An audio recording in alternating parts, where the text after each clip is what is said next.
Every time I speak, I want the truth to come out. You know what I'm saying? Every time I speak, I want to shiver. You know, I don't want them to be like, they know what I'm going to say because it's polite. And even if I get in trouble, ain't that what we're supposed to do? I'm not saying I'm going to rule the world or I'm going to change the world, but I guarantee that I will spark the brain that will change the world.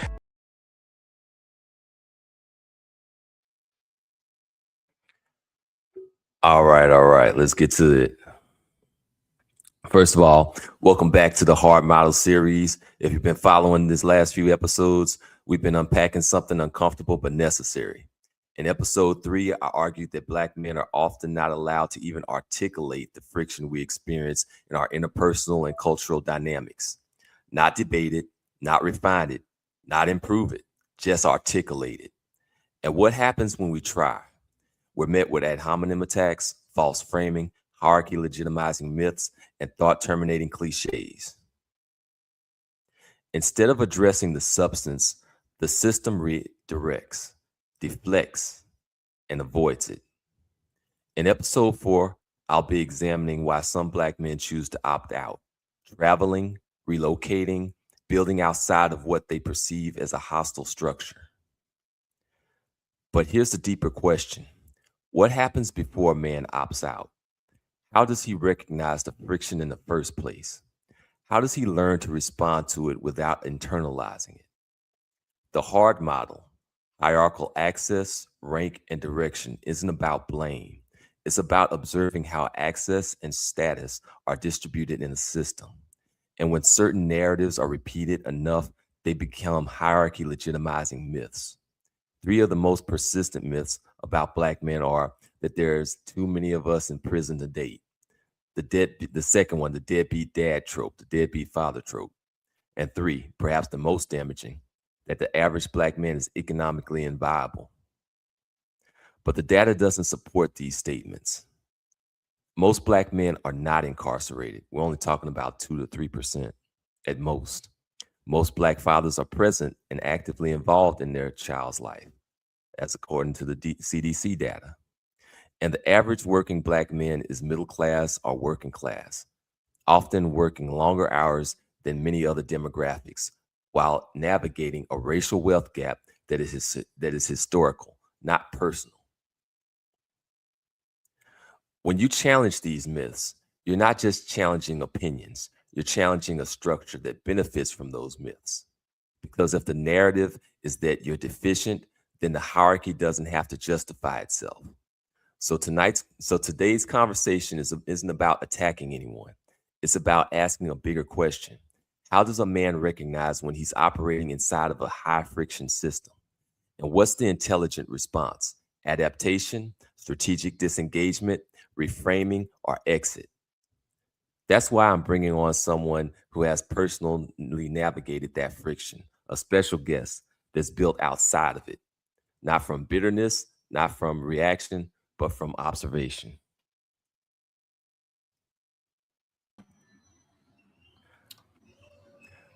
Let me run that again because I need to get that intro in. I'm bringing on a special guest, someone that's navigated the friction, who's built outside of it, not from bitterness, not from reaction, but from observation. So let's talk about how you first recognized that friction and how you decided to respond to it. Welcome to the stage, Auston Holleman. Thank you for having me again. Yeah, it's a pleasure to speak with you and talk about this topic. Now, you asked me how was I able to recognize the friction of the system that is in the United States per se, or I guess it's an entire Western model, but in the United States, since we're both American. Mm-hmm. The friction that I was experiencing, I didn't experience, or at least any noticeable, overt cases of racism. Even though that I'm not denying that they're not there, because they are definitely 100% there. But the friction that was more so for me was the constant, as you stated before, the constant working, the lack of a social life. And when you try to, as you said, articulate and you try to tell somebody, it's going to make it even worse. The people that I try to tell, my YouTube channel now is about me speaking on those things. At least that's how I started. And when you put things out on the internet, you find more people that agree with you because you have access to the world. But the people in my immediate circle, if I tried to tell them about the issues I was having, it was just met with a bunch of gaslighting. And somehow I was always the issue no matter what I did. And now that I've been, as you said, been building outside of the system, and I live now in between Kenya and Namibia and on the continent of Africa, and I'm actually going to be traveling to another continent here in about 2 or 3 days. I've realized that it's not even just the United States. There's other places around the world that have a similar system. And now that I've been able to remove myself from the system, and I can see how different societies and cultures act in different parts of the world, that it wasn't me. It was literally just my location and the way how things were set up there. Yeah, like the thing that comes to mind is that like there's a whole lot of gaslighting that goes on. I kind of and a lot of deflections, a lot of rhetorical devices, a lot of things to kind of like make you feel like you're crazy or something because you have a whole system that's operating against you. Like a lot of times we kind of like look at this whole thing from the framework of, oh, hey, do you have access to women? And it's not really about like just access to women. Like it's really about the whole entire structural design. And I was wondering about outside of dating, if like the other things that you know is like socially, culturally, economically, like we actually are not like the bottom of the barrel that stereotypes would try to make us out to be, but we actually are. Like Black Americans are actually middle class. Like you can go to the Bureau of Labor Statistics data and actually pull this up any day of the week. We never get to that part of the conversation, but we do. And we work more hours than other demographics, more than Latinos, more than Asians. Like you can literally look this stuff up and see it on your screen. But I was wondering if you kind of noticed some of that on the social, cultural, economic side, you know, too. Yeah, I mean, I would agree, but my main focus for traveling was the social life. But I always say that once we write down the numbers on paper, you can't debate me anymore.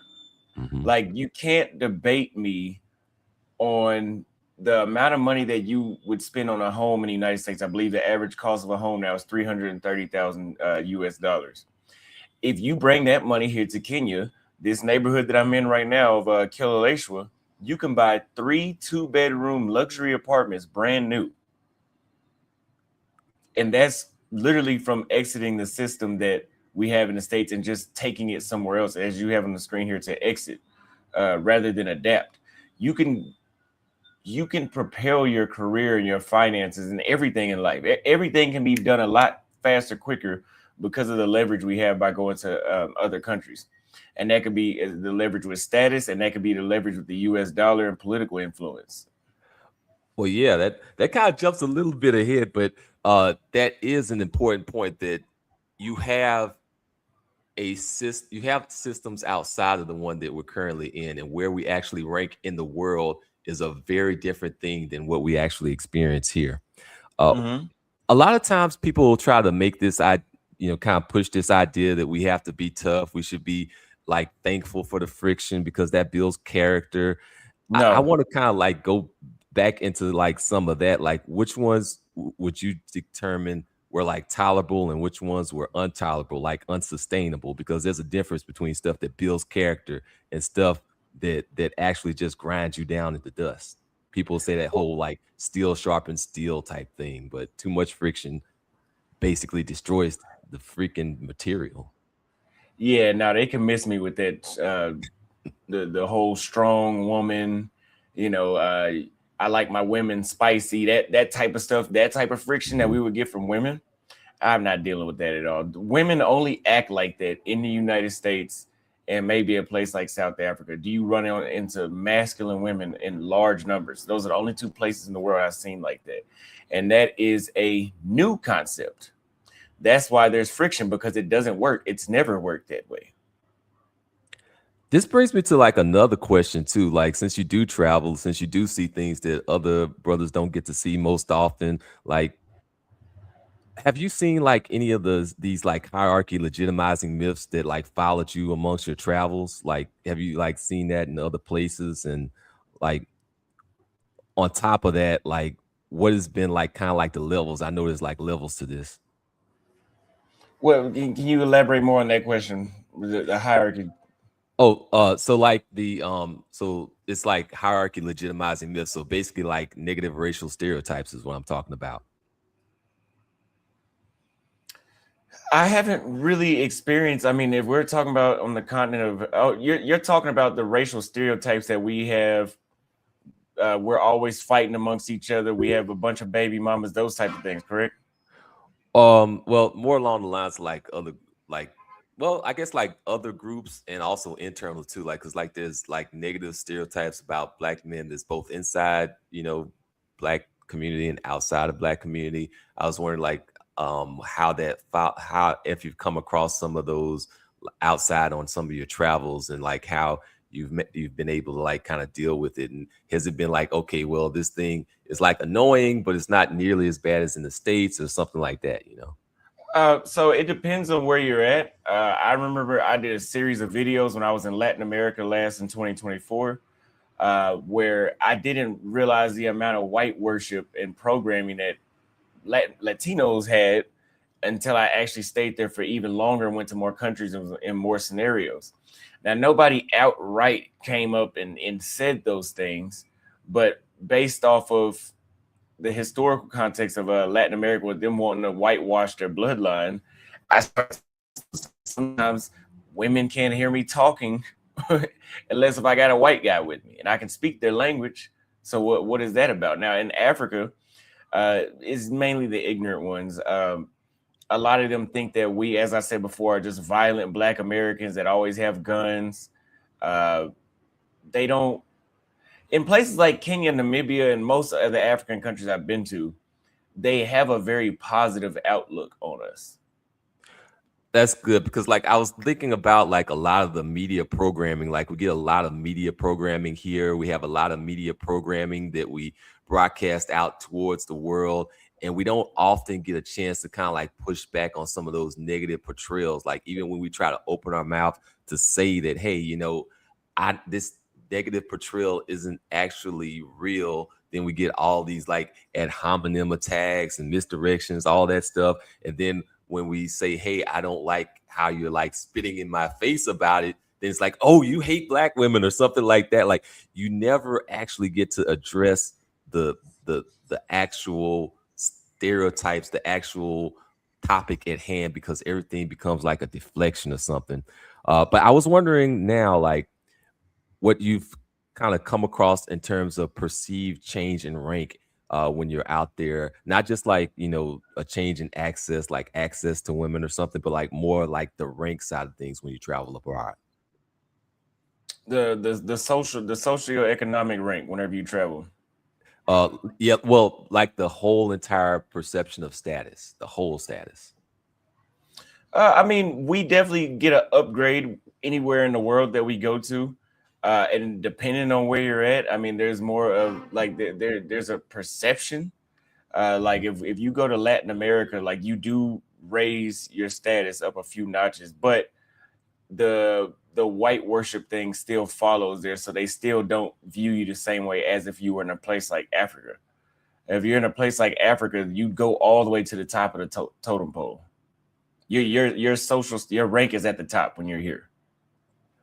That sounds good to me. Like, do you feel like it's like authentically integrated, or do you feel like it's kind of like just advantages because of some sort of like outside perception or something? Like, it's like do you feel the authenticity? I believe that we are genuinely desired to be a part of the different cultures in Africa. I've always said this is the most love, and everything doesn't seem financially motivated or because you're American you should be here. It seems very genuine that they are interested and that they enjoy us living amongst them. Of course, not all of us, but generally speaking. I mean, even here in Kenya, they have these buses called matatus. Just about every single person on the bus is a Black American that they paint on the bus. So they do idolize us as well.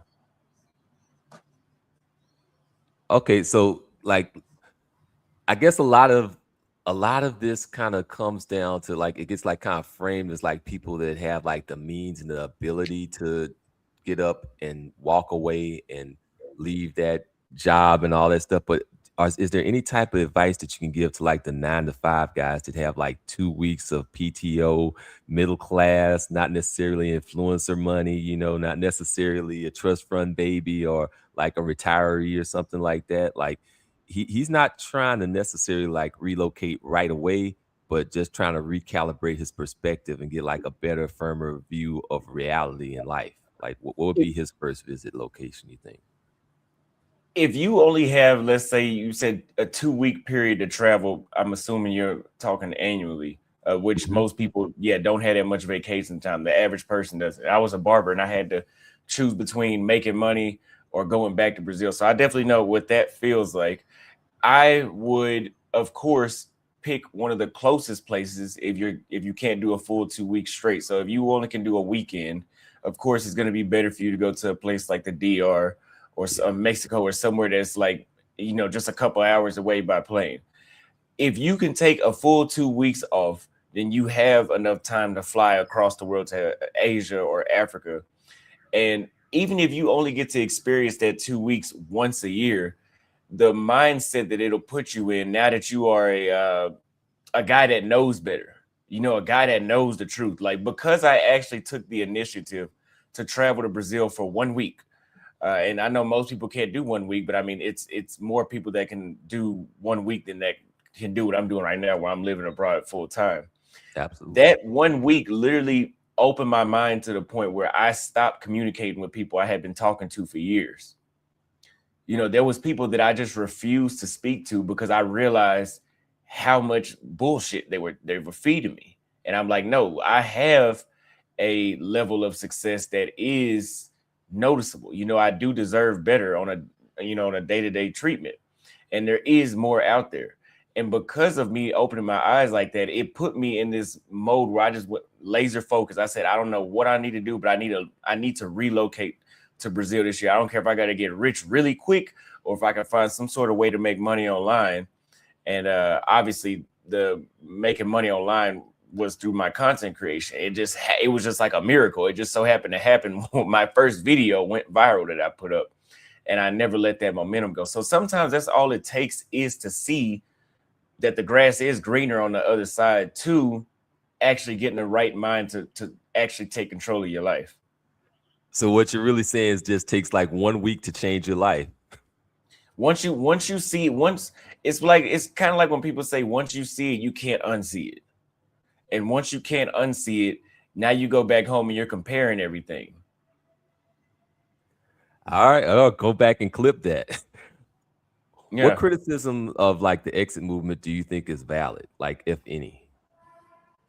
I mean, there are some dudes that are, and I've noticed this over the years. Actually, I noticed this within the first couple trips I took. So this is like literally my first year in 2022. I've heard like a lot of people criticize people that exit. One thing they like to say is that they're running from something.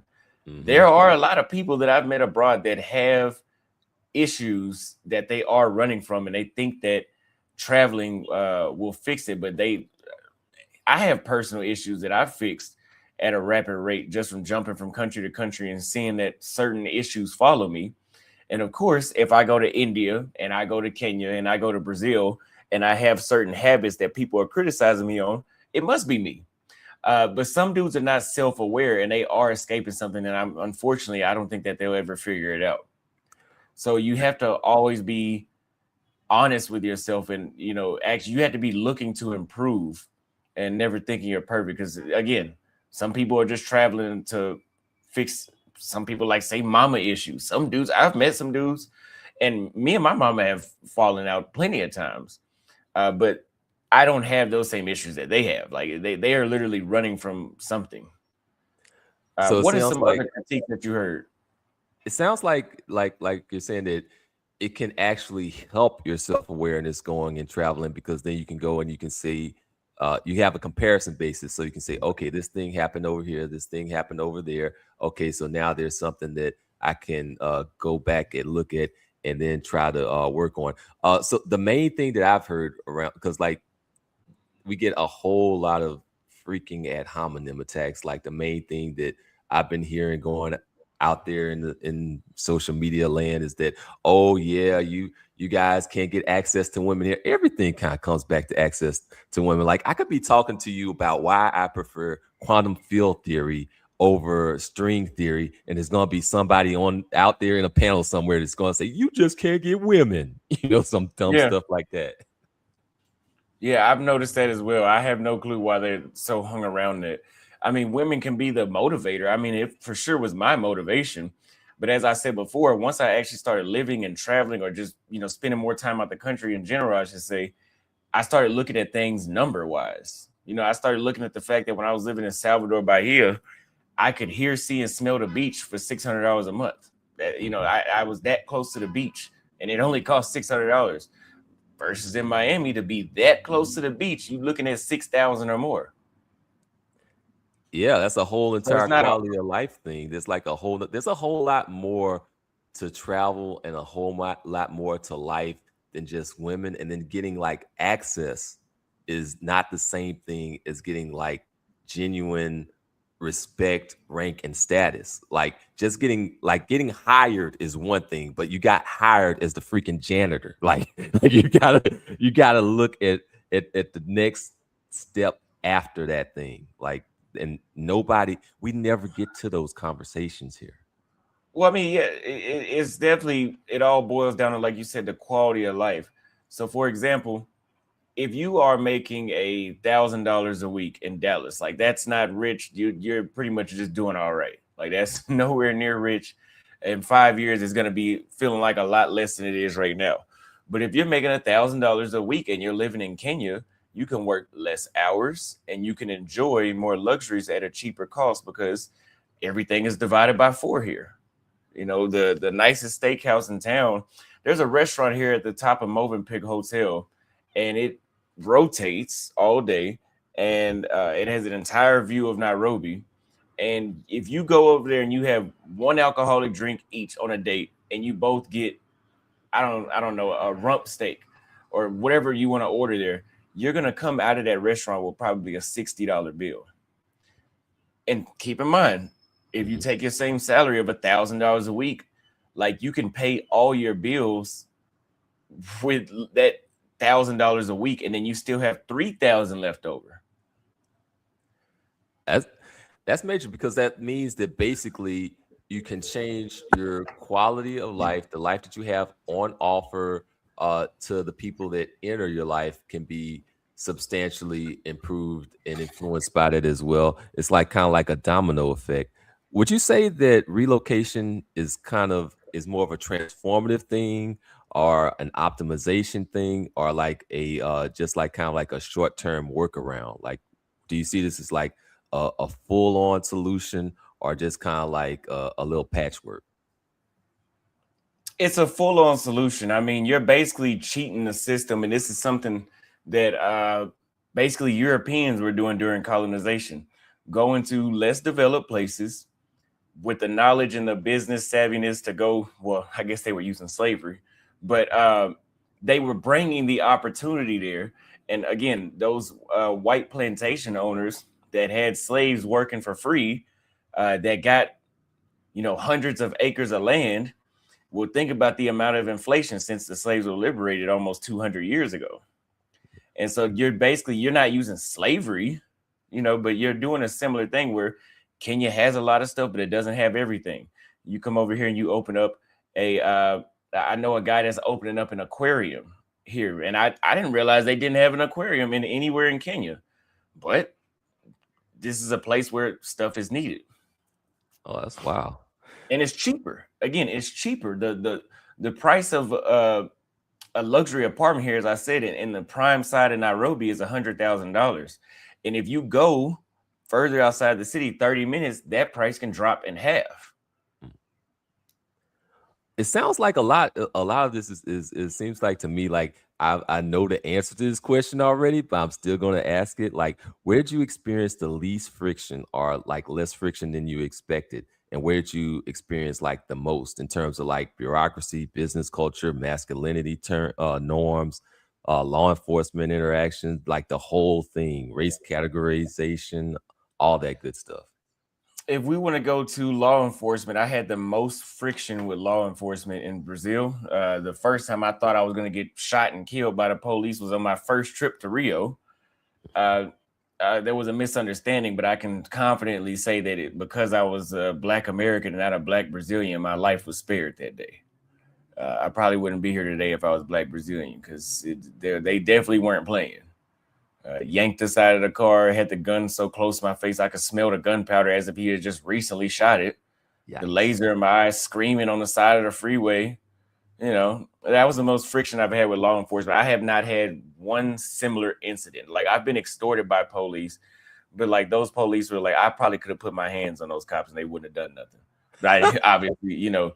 So that's not the same level of friction as having a gun in your face, you know. Most definitely. What about like bureaucracy and stuff like that? Because I think we hear a whole lot about like how bad bureaucracy is on the African continent. I guess maybe some people might argue that the bureaucracies are like a little bit better in South America and whatnot. Yes.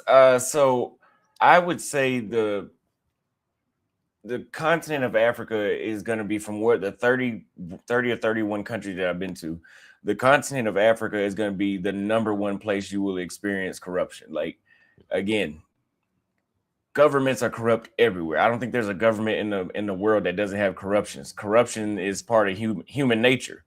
You know, greed, you know, some motive, you know, self-interest. That's never going away. But again, if you have a $1 trillion budget for the U.S. military, maybe $100 billion of that gets stolen, but they put so much into the military, you got to go investigate to figure out, oh, that this plate that you guys are selling the army is $200 a plate. Why are these plates so expensive? They marking up the price so somebody could pocket the money. That's been exposed before. They're going to steal $100 billion out of a $1 trillion budget. In Latin America, they might steal $400 billion. They still give them something, but they've taken a lot still. In Africa, they would steal the whole $1 trillion. And if they were to, in a lot of African countries, and this might sound exaggerated, the soldiers don't even have like boots, you know, but the IMF is sending them loans. Dang. So then it's like, okay, y'all aren't even, the corruption is not even like reasonable. It's like, come on, you can't steal everything. So in Africa, you experience top to bottom corruption. Like the fucking janitor is corrupt all the way up to the top of the government. You know, that not obviously each African country has different levels of it. You know, I'm pretty sure the Congo is a lot more corrupt than Botswana, but yeah, like the African continent there's going to be a lot of bureaucracy here for sure. Latin America, you definitely get a break from it. It's not as bad there. It exists for sure, but it's not as bad. Yeah. I guess like if you know the right people, if you have like the right, you know, the right money, the right resources, then you can kind of like still like navigate it, you know, get around and stuff, get the stuff that you need. What do you think? Where do you think you had like the best work-life balance? I mean, I know that's like a really super like individual thing. Like some people will say this place is better, that place is better, Paraguay, Uruguay. Oh, hey, there's better time to be had in Tanzania or maybe Uganda. You know, everybody has like their own perspective on that. But what would you say is the best work-life balance? So the best places that I consciously realized that I was doing very well at making sure I stayed up to date on content and just improving my content, you know, and, you know, going on dates or hanging out, you know, doing fun activities. I'm going to have to go with Paraguay is a good one for that. I would even say Namibia. Namibia was great for that. Turkey was great for that. But Kenya, my life portion of the work-life balance, the life is like overriding too much. You have to be very disciplined to live in Nairobi and still have a work-life balance. There's too much going on. So it's a great place, but yeah, it's just really hard to balance that part. But ideally, I mean, depending on who you are, I mean, at the time I was a single young man that, you know, liked to drink and hang out, you know, and fool with women. So if you go to places like Nairobi where it's a lot of that going on, yeah, you can lose your work-life balance. So being in a place like Namibia, it's not as much. You know, you have to. So again, it depends on who you are. I kind of like have my own perspective on this one here. Like, I would just say like outright no to it. You already heard me say it. Like, but do you think that black men can actually clean up their image here in America? And are these stereotypes in any way kind of economically useful? I think they're economically useful to the system to like exploit the hell out of us. But like in terms of usefulness, like probably not. Yeah, I mean, our reputation has gotten better, but it's like, does it really matter? The amount of time it's going to take for that to go away, you know, does it really matter? It's going to take way too long to go away. Yeah. Has leaving, I know you already pretty much said this, but like, has leaving changed the way that you view America or yourself? And if so, how? Yeah, I'm actually kind of scared of America, man. Like, I'm actually scared of it on a few things. I'm scared of the cost of living. Like now, when I go back and I look at, okay, Chipotle was $25 if I wanted to eat fast food real quick. How the hell was I living there? You know, like how much money do you actually have to make to have, you know, just the basic conveniences? You know, like I just the finances always shock me when I think about that. I see videos like, for example, here in Africa, men are a lot more peaceful. They're not confrontational here. Americans, we definitely are, you know, and that's not just blacks. That's all anybody in America. They're confrontational. The road rage that we experience. When I look at road rage videos, I'm like, damn, I don't know if I could deal with that again. It's been years since I had to deal with honking the horn and they, you know, you or somebody, you're chasing somebody else down the freeway for 30 minutes now. Like that just doesn't happen in other parts of the world, or not as common, you know. So now that I'm in hindsight, like I look at America as this expensive, isolated, violent place. I remember like you had like this phrase that really like caught fire. Like it really needs to be rehashed. Like, yes, it really is that bad. Like you go out, you check out some of the other things, and you look back at the stuff here, and you're like, yeah, it's that bad. And then like you've been gone for like years, like now, so it's even worse. It's worse, man. It's gotten pretty damn bad. But do you think like the friction that we notice? Do you see that as a signal? Something helpful, not the enemy. And what is this signal to black men right now? The friction that now that I'm in hindsight looking back. Yep. I mean, I would just say it's gonna get worse before it gets any better. And as you said before, it's that bad. I need to continue saying that again, but I've just been so disconnected because it's been over 2 years now since I've been back there, almost 2 years. And, you know, I forget how bad it is. And so at some point, the longer you wait, the opportunity that is in Kenya, or, you know, it's cheap right now, or we still have a very welcoming spirit, or they're very welcoming towards us here in Kenya. That could change. You know, I know in Mexico City, I was just watching a special on that. They were looking for tourists. Same with Spain and Barcelona. Now they're protesting for tourists to go back home. Dang. They don't want any more tourists. So stuff changes. And the longer you wait, you might think I'm lying at some point about Kenya if you come too late. So you're basically saying like get in now while the getting's good, pretty much. Yeah. I mean, the rest of the world is catching on. I mean, the Chinese are getting heavier with investing in throughout Africa and really the whole world. You know, the UAE, the Saudis, everybody's jumping on these opportunities of these underdeveloped places that are still great. And yeah, at some point, everything is going to be developed. All right. Are we just noticing anything here, like with the friction that we see here in America? Like, is there any like thing that we're missing in terms of like the culture, economics, the hierarchical calibration, or anything like that, or anything that you want to add about it? That's something that we're missing. No, I mean, I think we've covered most things about the friction. I mean, some people don't know that there's friction. Like you said at the beginning, it's internalizing us to feel like it's normal, almost like being institutionalized. You don't have to date women that don't have any respect for men. Mhm. You don't have to pay uh, exorbitant prices for basic cost of living expenses.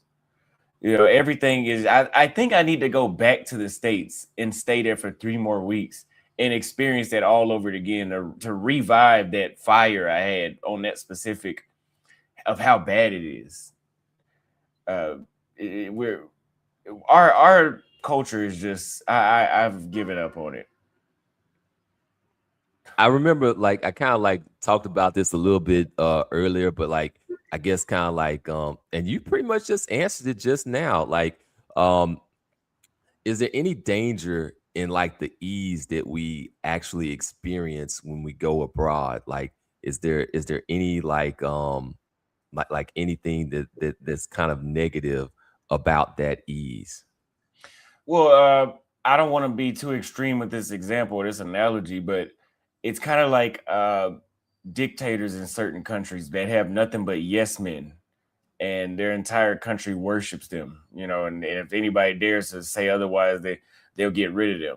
Eventually, they start to live in a world that is, you know, pretty much all delusional, where they don't realize people's intentions or what the rest of the world is like.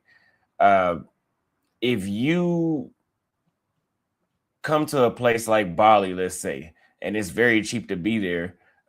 I've done this personally where you can stop working, or you can start trusting all the different women that you meet and not think that. I mean, some dudes had that really bad where they don't see the red flags. They think that Oh, everybody's just genuinely into them. Like there's a lot of there's been times where Kenyan women um, have been out and speaking to us, and we said one wrong thing that upset them, and then the real side came out. And this is not all of them. This I've only experienced this a few times where we have an African calling us slaves. Now, keep in That's mind, uh whenever Africans do that, and they try to say, "Oh," like Nigerians like to do that, they'll be mhm. like, "Oh, we weren't descendants of slaves like y'all." So I'll go pull up a picture. I have a picture saved on my phone, waiting for that comment whenever they say that. And it's a group of Nigerian men with no shirts on carrying a white man in a hammock. And I say, do those look like highly paid workers? That's a good clapback. That's a pretty good clapback. I remember like kind of speaking back on a bit of that part about the female side of things and dangers.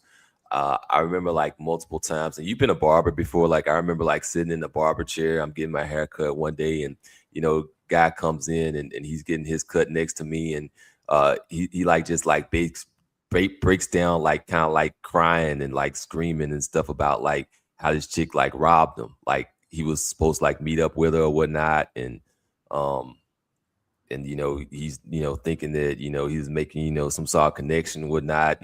Goes and tries to see the chick at the house, and before he knows it, he's got a blicky in his face, and is this stuff like I don't know if it goes like underreported, but it seems like it happens like over and over again. Like I see like the news reports on Memphis, like at least in Memphis, they'll actually put this on the news from time to time. Um, but like it's everywhere. It's like in all the major cities, like here in America. But I don't know, like if you've had like any kind of like contrasting experiences out and about and abroad that you want to mention or anything like that. But like I Uh, just kind of like remember that just since you mentioned it. I mean, luckily, I'm very aware. I've never been robbed by a woman anywhere in the world. Mhm. I don't even think I've had one steal from me. So I can't relate with that specific topic. Or I'm assuming you're talking about more so just being betrayed. Well, there's that too. Like, I mean, and this isn't like even like necessarily like a black white issue. Like, and if we're talking about like betrayal, like this dude's still like in marriages. Like, I talk to like the white brothers, and it's like I mean, I'll be like feeling some type of way about like getting hit up on like tens of thousands of dollars, like before even like going to any court or anything, like divorce court or anything. And they'll be talking about like $200,000, $1 million. And I'll be like, God damn, you know? Well, I mean, the thing is, if you date abroad outside the United States, it won't be that high. If you do come into those same mistakes. Facts. Do you have time to do any open panel? I see like there's some folk in the chat that were kind of like interested if they want, you know, if you had time for that. I know you had like a busy schedule, busy man. Yeah. We could do a few calls. Okay. I'll go ahead and I'll post that up. One other thing that I forgot to mention is like, and people keep forgetting this, like about you, that like, I don't know, did people actually give you the credit that was due or the status that was due when you were here in America? Because you were 6-figure, early 20s, business owner. Like, that's hella rare. Like, were you living like what you incredibly like actually are? Or was that like kind of just swept under the rug or something? Like the idea that like somebody like that would have to be would be like, you know, this is some BS. I'm rolling out, gives you an idea of like how bad it is. Yeah, and I mean, looking back at it, like at that time, I would kind of downplay what I was doing. I didn't think, because you know the United States is going to be highly competitive if we want to talk finance. Like even if that is rare, there's so many dudes that are doing so much better. I would always kind of be like, okay, I'm doing good, but I'm not really doing how I want to do. But now that I'm looking back, I'm almost 27 now. And I was like, damn, you know, I really was 20, you know, making $10,000 a month. I had 2 barbershops and I had my own car, my own fully furnished apartment. Like, it must be really bad there. Like, because the runaround I was getting, you would have thought I was fat and ugly and had 6 teeth in my mouth. You know, it just really felt like, damn, you know what? You know, I know you should always strive to improve, but at what point do I start seeing some return on investment or some sort of, you know, it seems like you know, because I'm just looking back at the time at the success I had made. And I'm like, yo, might as well had not even done it. I'm just making good money, and I'm still like solo dolo. My life is boring as hell. That's crazy. Like, and Dallas is a big city. I mean, like Dallas is pretty big. Oh, it looks like we have somebody that just popped up that might want to join us. You ready? Yeah, it's fine. All right. Let me see. Add him to stage. What's good, Nameless? What's going on with you? How you doing today? All right, doing good. Can you guys hear me all right? Yes. It was a little bit low, but I think we can get the gist of it.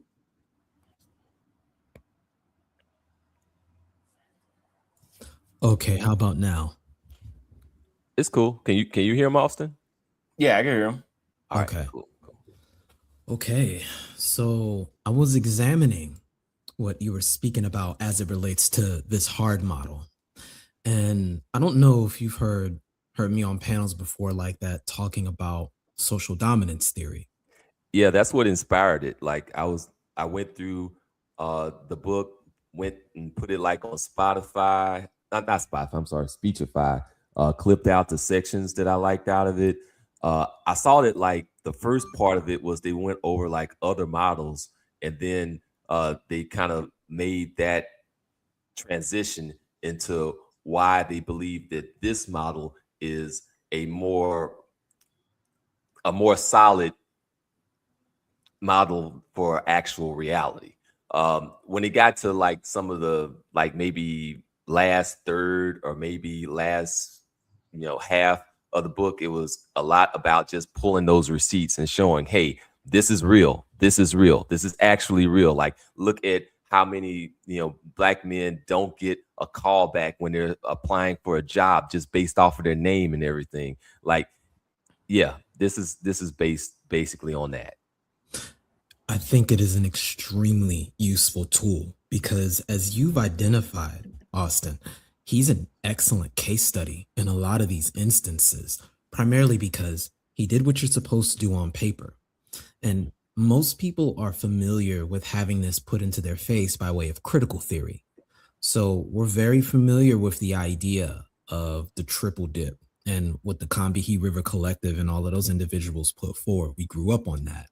What makes the social dominance conversation so profound is it acknowledges the fact that men have the ability or the expectation to terraform the environment, primarily because technology is one of the most impactful things that can influence a civilization and an environment. And I identify the environment as a physical, which is like infrastructure, natural, so we're talking about habitat and geology and geography, and social. And it's interesting seeing how just introducing technology to a particular area that hasn't adapted to it, to make nod to your H.A.R.D model, you start getting all of these unintended consequences that can occur that spiral out of control. The same way you have these concepts like invasive species. It's as if technology is able to have the same exact effect on a population socially. Yeah, you probably seen a lot of that in Kenya, Auston. Yes, 100%. Yeah, there's consequences. As I always say, social media is a blessing and a curse, of course, for sure. I mean, it's a blessing in a way that, you know, if there's a genocide going on or something, like there's no media that can suppress stories or something like that, because now everybody can be their own media, you know, basically. But now, yeah, you have the like, for example, the keeping up with the Joneses thing and constantly comparing is on steroids now, because now everybody has access to everybody. And some people are even faking, you know, their success in their life, and some people can't realize it. And it's only going to get worse. You said something earlier, Auston, and it's why I came up, because you're really spot on. I call it fractalizing or fractalization of reality. And because there's so much information that is available, and you explain the double-edged sword nature of all of it, where yes, nothing can be hidden, but the challenge is, number one, context, and number two, being able to identify truth within all of that information, because it's very easy to hide things in plain sight.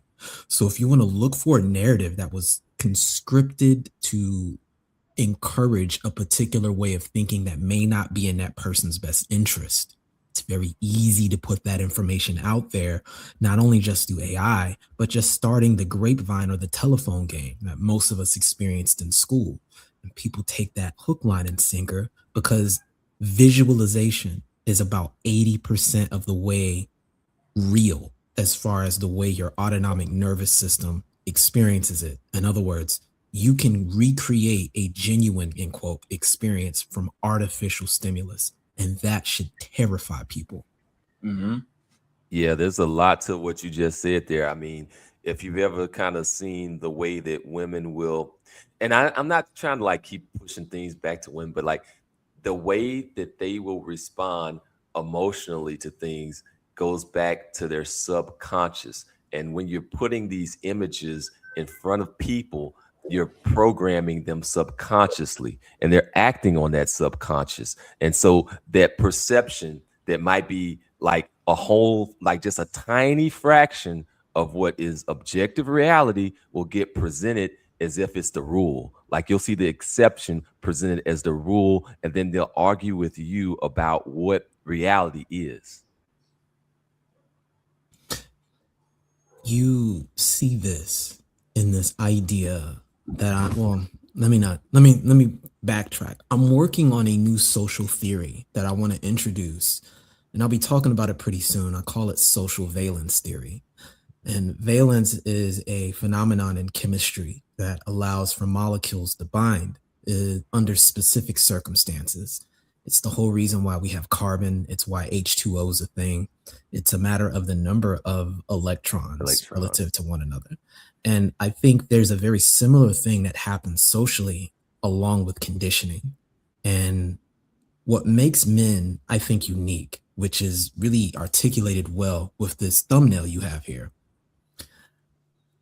I make a statement to lead it off by saying, due to the way technology is such a major influence on the environment and civilization, that culture has to rise up and respond to it. And as a result of that, men disproportionately have to adapt to the technology, because if they don't, they will be outpaced by men who have. As a result, there is an order of operations that's been presented where women, in turn, haven't had to adapt to the technology as much as the men around them. And this is my statement: because civilization imposes a kind of self-domestication that's affiliated with it, men have evolved to become dogs, but women remain as wolves. That's something that I think a lot of people haven't really like come to terms with. Like the survival instincts of women are very much so in place. Meanwhile, we have like the social programming that is basically kind of defanged men in a lot of different ways. But additionally, I think that we do, like you said, we do actually adapt to the technology that we're presented with. We adapt to and shape the environment. So a lot of us are going to end up like taking AI and actually utilizing it to do it to become like a force multiplier. Now, will eventually the women get on board? Yeah, maybe, possibly. But I think that, early days, it's probably going to mostly be us that are going to be the most adaptable. What do you think, Austin? I would say so. I mean, women have always lived life on easy mode, and everything is always harder for men. So I definitely agree with the nameless protagonist of what he's saying with that. I was wondering, can you elaborate more on what you mean by the wolves and the dogs? So I use those two in particular because the difference genetically between a dog and a wolf is essentially just epigenetic, meaning there's certain switches that are flipped on and off. They fundamentally share the exact same DNA. So what shapes the dog is the environment. They are hyper specified and bred to perform specific tasks, which is how you get these various breeds. And the way those breeds are done generally will calibrate it further in relation to the environment that they will be performing that in. When I look at various cultures across the world, what I just said probably rhymes for you, Austin, because you even get an opportunity to see what that looks like on the continent in and of itself, to where people in particular regions, they don't rhyme with one another, even though in the Anglosphere, they would all simply just be called Black/African. So Right. when I speak to that, it's the men that are adapting to that. That's why I use the term order of operations. It's not that women don't get exposed to it and change. It's just that men have to do so as a requirement, because men who have adapted have decisive advantage over men who haven't. And in turn, because of that, women have a vested interest in simply adapting to the men that surround them. So when you begin to see what's beginning to happen with liberal democracy being exported all over the world, and the 1964 protected class modality is being used as a stipulation for world governments to get involved in trade and commerce, the state essentially becomes the new male and provider. And that's what the women are adapting to. So if you're a dog that's supposed to adapt to this, and you're used to being paired off with a wolf who's going to hold you to standards that get you killed in civilized society, this is the adaptation piece we're talking about. Unlike women, men can move to other environments and move and roam and learn to adapt in that regard. We've just been bamboozled to think that we're still the ones expected to be the provider. But if you're in an environment where the state has taken that role, there's just a different way you operate. You can still get done what you need to do. It's just most of us didn't download that update. That's a good way of saying it. Correct. I can't wait till you put out that valence theory. So in physics, we have this thing called like first principles. You mentioned valence, and valence comes back to electrons. So you have like nuclear physics giving rise to chemistry, giving rise to material science. Like all this stuff ends up connected. That's why I use that term social valence, because I think it explains the way this happens. Because if you understand that, now you can start problem solving. Now you can start separating the conditioning from the reality. And then you can actually start self-diagnosing what's going on with me. What mechanisms did the particular environment I came from that's causing me to react this way? Let me edit that out so I can optimize. Getting back to the earlier point you were making before, I think that ends up being profoundly more useful. Oh, I just looked down. I realized that dang, Tunnel Runner was here. I hope you're still with us. Yeah, I'm still here. All right. Good to have you. Yeah, thank you. Yeah, Auston, I just wanted to say, you're a young brother. I'm glad that you got out there and traveled and explored, because that's just expanding your world. When you travel, you can see different things and different ways people can operate. And it has been a great thing for me to travel. I found my wife overseas, and I found a way of living. And I found a woman that is able to see the advantages and the disadvantages in life and appreciate what I have and what I can give her and what she can get from me.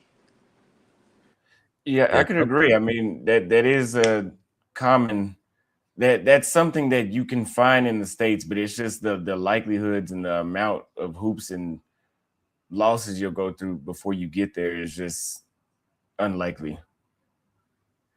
Yeah. He brings up a point that I forgot to mention while I was doing the interview, was the food, like the quality of actual good food, something that's actually healthy for you, that can actually extend your life. Like that's another thing that you can find while traveling. Definitely. I mean, the food in these other countries are not so chemically processed and more natural, and the prices are just so much economically better. I would agree. I find it interesting how many people talk about how much weight they lose when they travel, and it's just pretty much half the time they're just eating real food. The one way you can tell who Americans are when you're in Europe is how fat they are, how big they are compared to the rest of the people. I think in Europe, didn't they like outlaw like high fructose corn syrup? Like we have like high fructose corn syrup in every freaking thing. Yes, they did. There's a lot of stuff that they banned from the American companies cannot use overseas. There's foods that they don't accept from America. Wow. But yeah, inspired. Yeah, I just wanted to come up and talk about that and get an opportunity to chop it up with you, Auston. I'm in Texas also, man. So I can tell you right now, things have definitely progressed in the way you anticipated. And I'll just call it the Oak Cliffification of the region, if you get what I'm trying to say. Yeah, like gentrification. Oh no. I said the Oak Cliff. Oh, okay. Cliffification. Okay, yeah. Because I was thinking, because I know in Oak Cliff right now that they're building the luxury apartments and they're trying to gentrify it. But so you see why? I think what you're talking about is the exporting of that culture from Oak Cliff, mainly due to what you just said. So yeah. And what's interesting, and this is a point I want to highlight here, because this is what surprised me, fam. The way it's being imported and transferred to the immigrant class that's out here. It's almost a 1-for-1 download, and it's just interesting watching it take shape. But the ICE situation is starting to autocorrect, and it's beginning to really bring this up to people who may not have noticed before. Wow. Yeah, I didn't know that. I'll be back later this year, so I'll be able to experience it firsthand. Yeah, just getting you prepared, man, because it's kind of jarring. Like I said earlier, I'm kind of scared. I'm kind of scared of America. When I think about it, yeah, hey, those things are definitely worrying me. But I'm going to say, as an aside, this administration right now And I'm only going to say this because of the way it's influencing the social space. While it has polarized the space, there are pockets of,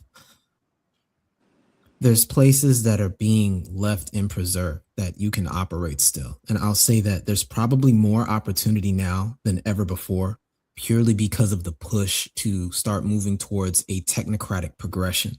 So energy's getting big here now. There are a lot of major corporations and entities looking to set up roots here. They're buying up certain properties so that they can really upgrade the infrastructure. And the conversation is really going to be at who's upgrading the infrastructure. And it's going to rhyme with some of what you've seen out there on the continent as well. So I don't want to paint a picture of total doom and gloom. It's just that at your level of leverage, there's opportunity. And for anybody else that can see clearly and recognize it, there's also opportunity, which is why I'm still out here personally. Correct. Y'all were out there in that Dallas area. I was in Houston, so like I guess I was seeing like a different thing in the way freaking Houston just kind of a spiral. It just keeps growing and growing and growing. Like burn Texas, burn Georgia, burn Miami, Florida, burn California, and New York. Hate to break it to you. Hate to break it. What's good, I think Zulu? he just labeled every major population center. Hey, go ahead and burn them, bro. Just go ahead, bring the hellfire. Bring the hellfire. Just go ahead and, bring the magnifier. Just hold it over there for about good 10, 20 minutes, maybe 30. And we'll be okay. We can start over from scratch, start again, rebuild, new populace, new everything. But from those cities and states that I said, just burn the whole thing. That's what I'm going to say. Man, you made me laugh so hard I just did a spit take all over my screen. But it's true. It's true. Oh, this is definitely true. Definitely true. Salute to everybody on here. I think it's Auston. Who else is this person that's here? The guy that's meditating on the mat, and I guess what is this? Truth. The tunnel runner. Whoever that guy is, I don't know who that guy is, but hey, I want to tell all y'all guys. Like we never Zulu in here throwing grenades this morning. You know me, bro. You know me. But I just want to say salute to the panel, salute to everybody, man. I'm Mr. Uganda, bro. I like living in Uganda, Tanzania. That's my stomping ground. I enjoy that place. It's a great place to go and visit. I have enjoyed the place, but it's more like I think what is it? Austin could probably agree. It's a little bit of a downgrade until, let's say, how Nairobi is. Nairobi is like almost a functioning American top tier one city, right? Almost there. Uganda's a little bit behind that, but for me, I like Uganda because I like the slowness of the pace. I like how everybody's on top of each other. I just like the vibe of the place and the energy, just for me personally. But from transferring from there to America, you can see the difference. I think that like Austin, like you saw like some stuff in Uganda where like they're like so wild with like the construction stuff that the safety sometimes even kind of like goes off to like the wayside. And I think that also kind of dovetailing into what Nameless was talking about, like in Uganda, you might not have so much of that technical influence that that creates all those negative deleterious effects that we sometimes see in some of the other major populace. Do you have any perspective on that you want to elaborate? Like the differences like with Uganda versus Kenya? You talking to Usual or me? Oh, you. Oh, I mean, well, Uganda and Kenya are not that much different, but they are. I mean, like he said, Kenya, Nairobi is like and I always say that Nairobi is pretty much the only city in Kenya. It's not, but I mean, the level of convenience and everything that you experience in Nairobi is just not anywhere else outside of this metroplex. I mean, of course, Kiambu, but that's basically still in Nairobi. Even though, I mean, they're in the same metro. Uganda, yeah, like he said, it is behind. But yeah, I think maybe it's only behind about 30%. It's not like if you go to Tanzania and it's 60% behind. Tanzania is very far behind on development. At least when I was there in 2023, it's still dirt roads. Social media doesn't have that much of an influence on their society. It's influenced every society around the world, but it's just not to the extreme of a place like South Africa or Kenya. And even Kenya, it's not that bad. I mean, they use social media the most here in the world, but it doesn't have as much. I don't know, because a lot of people like to blame the issues that's in the United States on social media, which there is. But I mean, Kenyans have phones too, and I just don't feel the same effect. I think it's a cultural and a legal aspect that influences that. Like again, if you're in the United States, the way how women treat men is not because of social media. It plays a part, but it's because they literally have laws that are in their favor. And, I think kind of in a way, like social media is like, it's a fraction of the truth in a way, because now you can see what people would be putting in their diaries. They'll just kind of spew that all out and on the internet for public consumption for the world to see. Like it's kind of like removing a little bit of the mask that we have had in previous generations or in previous time periods. Like now in some ways we're kind of seeing what it really is. Now, kind of like getting back into the Uganda versus Kenya versus Paraguay versus Uruguay thing. I guess like that goes back to that work-life balance, that, life balance in general, where you have for your own personal position on what type of structure, what type of system most fits you.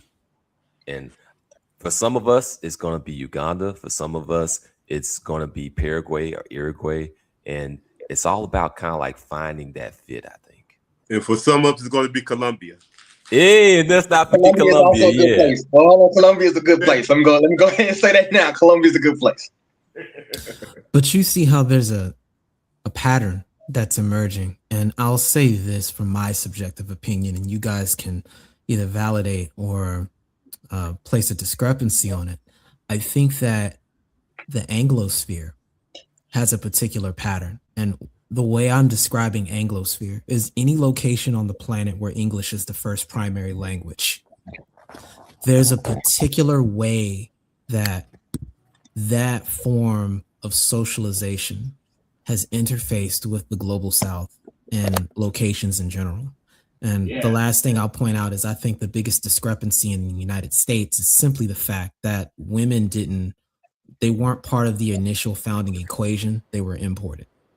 And that creates a completely different stipulation where it's probably one of the only places in the world where the people responsible for maintaining the infrastructure don't necessarily look like you. Well, here's another like side to that too. Like, I think that, sometimes people kind of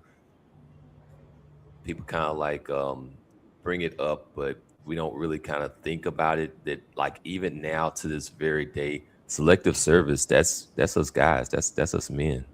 Like we actually have to pay the bill for whatever we're voting for, whatever we're voting on, like that the cost, like that's out of your wallet, that blood tax, that's coming out of your veins.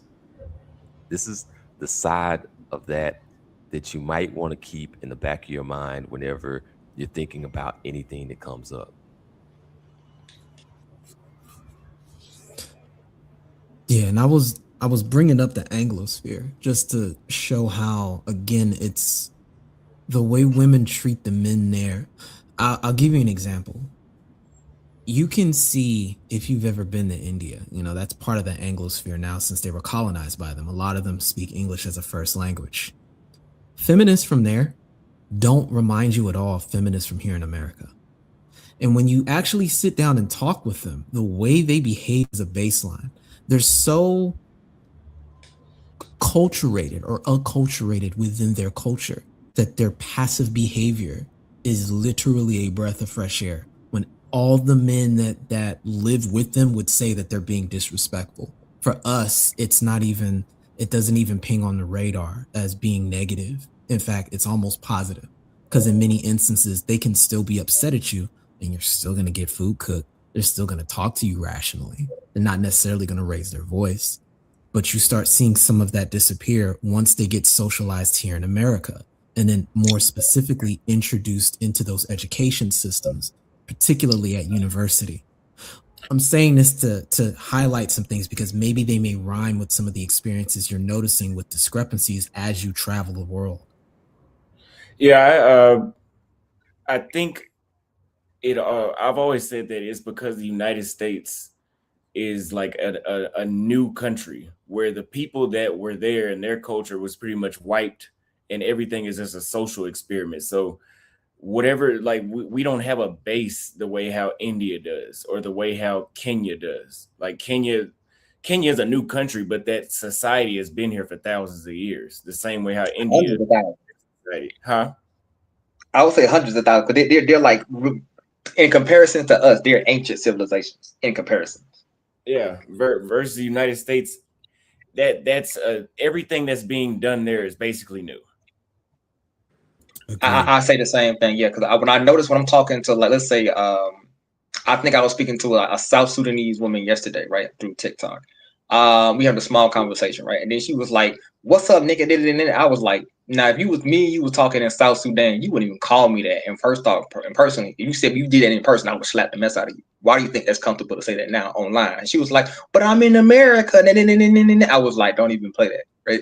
Because the reality is, when I'm on the continent of Africa with it, right, certain things I don't even I don't even tolerate, right? So certain things like that, like, or those certain behaviors, right, you'll see them more often in America because they're influenced by that, let's say, that Western, I'd say, Keishan mentality, right? But you'll see that here in the States with the women who come here who bathe in the pool, I like to say, jumping in the sauce, right?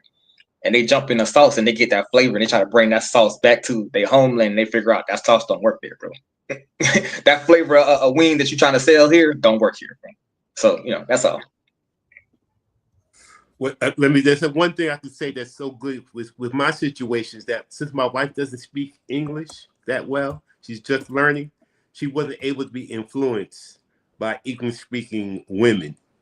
And she stayed mostly with her, acting her family in Colombia and getting those same family responsibilities, those family obligations, and the way to treat a man from her older, siblings and from her, father, mother, and all that situations.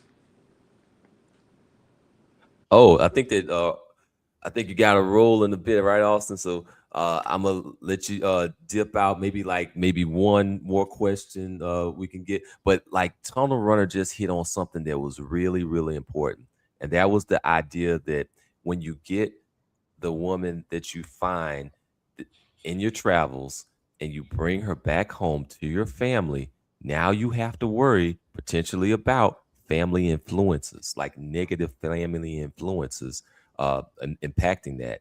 And trying to navigate that can be difficult when they speak English too. They're more prone to getting that influence. And I think, I don't know if you Tunnel Runner actually touched on that particular part I'm about to say. It goes back to her family and the sense of shame that other countries have. So there's a lot of things that my girl right now that I can't do with her because I've told her Africans pretty much live for their family and not for themselves. And it's positive and negative. It can be very annoying. But in that scenario with them going back home, getting westernized, it can save you from that outcome. Like she's told me about her dad will, I don't know if she said disown, but he would be it would have a strong consequence even if he's seen her raising her voice at me. Wow. Versus back home, like it's so They depressing believe it's talking normal. about that. It's depressing talking about them. They're so negative. The way the behavior that they have is so disappointing. The way how they talk, calling men nigga, raising their voice. one thing I can't stand is a woman that she thinks that because she's with a man, you now turn to her mercenary or her bodyguard. So she goes around picking fights with men. And I tell women I used to tell women all the time, if I catch you doing that, and I know that you're doing it intentionally, somebody's gonna have to you're just gonna get disrespected. I'm not gonna stay. I'm not your assassin. I'm not that guy. Yeah. You not a guard dog, bro? I mean, I thought you had guard dog tattooed on your back or something, my friend. Like okay, that's it. that whole that whole thing was important, like that. You have to get away from disrespectful women. Yeah, America is disrespectful, and you find that women overseas are more respectful to men in general. Yeah. On top of that, that whole like calling us nigga thing, like they don't just call it, they throw their rock and had their hand on that because they'll be like, oh yeah, it's just a term of endearment, but every time they use it, it's in a negative context. Like it's always negative. Yeah. When a woman asks you for money, she never say, "Hey, Negro, come here, give me some money." Right? It's please, baby, can I? Right? When I want to say something about you, then it's quote unquote N-word this, N-word that. And when I started kind of noticing these tactics, I was like, nah, right? I thought well, don't even call me that, right? And then I think I was I think this was during the COVID time. I think I was stuck in Uganda for about almost a year. I was talking to this one girl, very, very nice, feminine woman. That all of a sudden she started, listening to TikTok. She was like, "What's up, man?" I was like, "Whoa, where you even getting this from?" And she was like, "I'm getting this from TikTok. I'm watching people videos." I'm like, "Wait a minute." First off, I don't even talk like that. How many times have you heard me say the word? None. So I was like, "So why you think it's cool to be saying it?" And she's like, "Because she getting it from other people." Mm-hmm. Behavior is like a disease, or like I think it's like a germ or a disease. It can go from person to person. Yeah, it's a pathogen. It's a mind virus. Yeah. So, but I know you have to. Do y'all guys want to still stay a little bit and chop it up, or we all just kind of roll out? I got 15 minutes for you. But Austin, it was good getting to chop it up with you, man. And keep doing what you're doing, man. It's appreciated and noted. Thank you. I appreciate that a lot. Yeah. Austin, and my bad. I'm sorry. Bring it down. Repeat. I said, Austin, stay up, stay positive. Don't let nobody bring you down. Oh yeah, I appreciate it. Yeah, I definitely will. Same to you. I had to go through and I had to start banning people because it got to a point where now, like, I used to use my audience for feedback, but there was so many negative trolls, and I tried to not ban trolls and stuff like that to be too sensitive. But now it's like, damn, okay, I can't even have productive conversations because the negative comments are outweighing the positive. So now I've been able to see a lot more clearly on what content I need to bring to my audience after doing that. Yeah. When you expose the system pushes back hard. Like that's what it does. And it can do so autonomically at this point. But if you're going to be frequent in the space more, man, definitely take a look at some of the content creators here. We're kind of on the same page, man. And we're looking at trying to dissect the actual coding behind this stuff so we can start planning for what's next. Because at this point, man, it's not about giving up root space. If we're going to offer anything, it's going to have to be the fruit of what we produce. And to do that, we just going to have to do what's best for us. Because what's best for us ultimately is going to benefit everybody else anyway. So that's how I see it. I'm going to say this much before I go ahead and jump off. I concur. You definitely have to, do the work that's necessary. Me, the space has a lot of things to offer. So, always go down there and check out, see if you can see good things. And if anybody ever need any help when it comes to Uganda, setting up in Uganda, living in Uganda, I'm your man, Mr. Kampala, is what they call me, right? But if you need any help with anything, hey, always let me know. I'm always willing to be a help. You can call me Usual Business.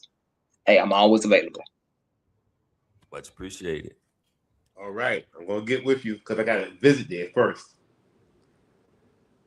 Hey, bro, you come here, man. I promise you, bro, it's like you almost died and went to heaven, bro. It's so many decent looking. I'm not gonna say that. It's very, very nice to come here. I'm gonna say that much. Okay, I'll talk to you later. yeah, talk to me later, bro. I ain't gonna say just come here and you'll see what I'm talking about, bro.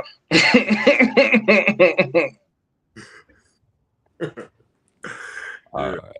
So I guess I'll let everybody go ahead and dip. We'll kind of close it out since we winding up. Unless you want to add any closing statements, Nameless. I said what I think I needed to say, man. We're really all we got. It isn't necessarily hopeless, but it's definitely changed. And the name of the game is just getting proper context and information so that you can do what's best for you. And what's best for you generally has always eventually been best for everybody else, truth be told. So focus on you. Everything else happens down the line, fam. Yeah, facts. You got one life.